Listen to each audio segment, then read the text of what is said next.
এজন্য রাত গভীরে এই নীরব সময়ে ইনসাফের সাথে ভাবেন কি করছেন।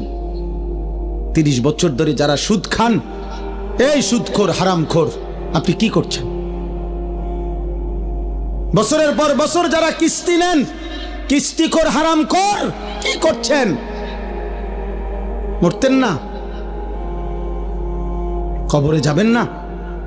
তোমরা যারা এক ওয়াক্ত নামাজ পড়ো নাই বাবা, এই আব্বা, আজকের সারা দিন যারা এক ওয়াক্ত নামাজ পড়লা না, আবার রাত ভর যারা নারী ছবি উলঙ্গ দৃশ্য দেখো, তো প্রতিবার নর্তকী দেখলে, হারাম ছবি দেখলে বীর্যপাত হয়, শরীর নাফাক হয়। আর আল্লাহর নবী বলছে চোখ দিয়া হারাম ছবি দেখলেও জিনা, দিল দিয়া ভাবলেও জিনা, আর নিজের হাত লজ্জাস্থানে ব্যবহার করে নাপাক নষ্ট করলে তাও জিনা। আর আল্লাহর নবী বলছে